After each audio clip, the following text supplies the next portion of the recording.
Hi, everybody. I'm Jamie LaFreniere from Fox Valley Symphony. I am just doing a quick check in.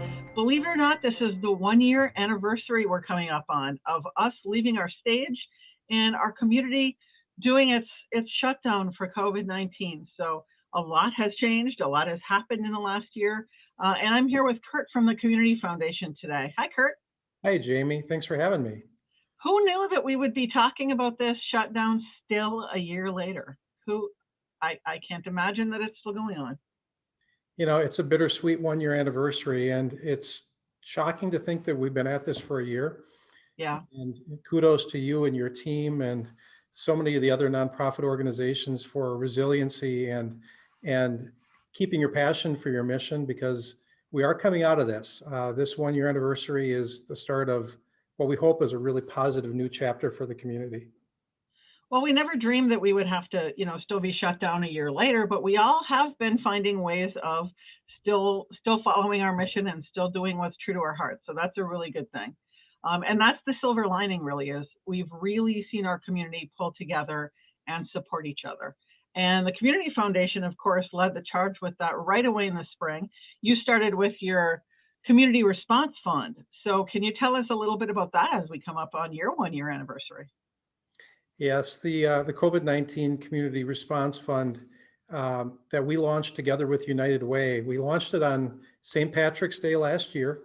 That was actually the same day that the Community Foundation staff went remote with our work operations as well. What's happened since is a perfect reflection of the generosity of this community. $1.7 million was contributed from really a wide variety of people in the community, large gifts, small gifts from all walks of life.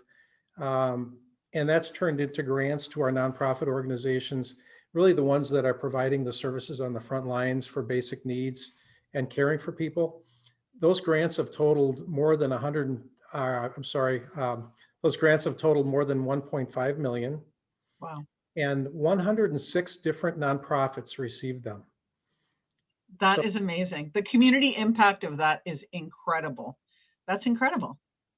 It's everything from providing support for organizations to provide food to people who need it for shut-ins. A lot of grants actually for the nimbleness of our organizations to switch their programming to virtual, much like the Symphony has been doing very effectively through COVID. And providing services and programming and touching base with people, telehealth. Think about the progress. I mean, we've lived through a tough year, but the innovation and the pace of progress, the way we're delivering on our mission and supporting one another, I don't think we would have accomplished this much progress really in a 10-year interval if it wasn't for the pandemic. So silver lining there. I think that's true. I think that's true. We've all learned so much about how to better serve the community. I think that we're going to keep a lot of this even when we do get to return to normal life, whatever normal life will end up being.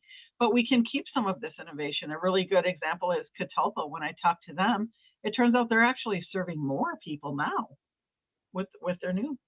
So yeah, it's amazing how we've all pulled together and kind of innovated. So that's wonderful. So why don't you tell us a little bit about some of the organizations you've helped and some of the bigger impacts?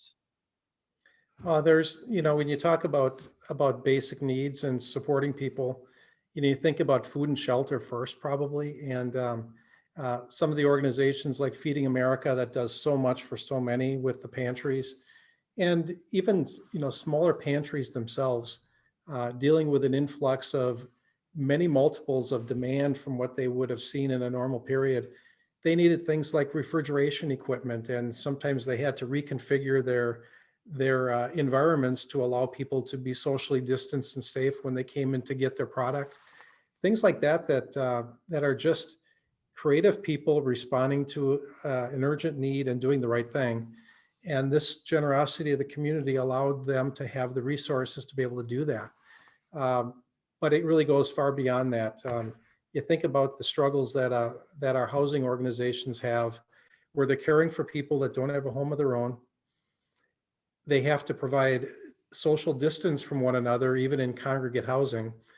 And some of the grants from the COVID-19 fund help to support their ability to move people from more densely populated congregate housing into temporary hotel space. Wow. Very innovative and creative approaches.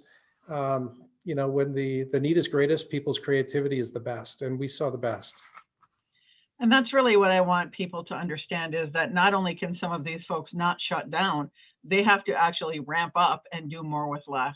So without community support, that simply can't happen. So thank you and your whole team, because I know that, like you said, right when you started working from home, that's when your whole team had to spring into action and really help the community. So it's an interesting mix when you have to do both at once. But you guys did a great job. You did a great job.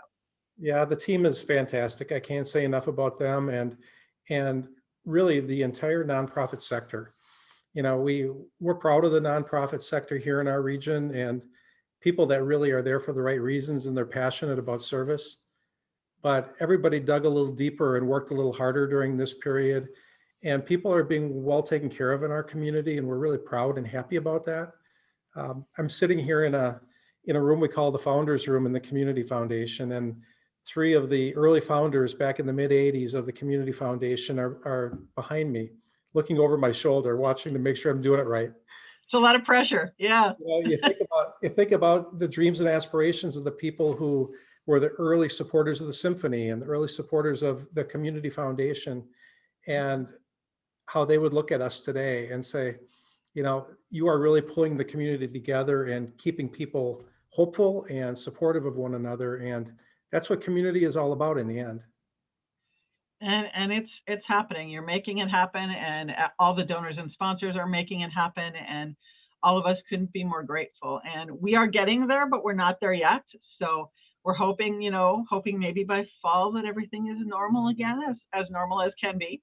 But so how can people still help? There's still a need. What can people do? Well, because I'm talking with you, I want to make sure I make one really important point. All of our conversation has been about the basic needs organizations, which are, first and foremost, they're top of the line right now. Yeah. But we know in order to have the kind of quality of life and sense of well-being in our community, we need to have the full spectrum of nonprofits. And the Symphony is right there in enriching our spirits and our souls, and giving us a richness of quality of life that we're really grateful for here in this region. So you and your colleagues in the arts and culture sector, the environmental organizations, we encourage our donors in this community to continue to support the organizations that are important to them, and to give as generously as you can. As it relates to the COVID-19 Community Response Fund, we continue to meet weekly with our colleagues with United Way. The needs continue to come in. Every week, literally every week, there are grants that are being made from the fund, and there still is a need. And frankly, when things start to open up again, there will still continue to be needs, because as you well know, we're canceling concerts and fundraising events and the ability to bring people together. So our nonprofit sector really needs to have continued support through all of 2021. And let's all get stronger as we approach year end and have a really great 2022. And I can't wait. I can't wait for 2022. It's hard to say that in March, but I'm already there. I'm already picking out my outfit for the first concert, Curt. I'm ready. Absolutely. Well, we can't wait. We're really excited for that too, Jamie. Good. Well, hopefully I will see you soon. And again, thank you to everybody who has donated to the fund, and we'll keep going. Yes, big thank you to our community and all the supporters of the Symphony. I mean, you're right there. You're true blue community supporters, and we love you all.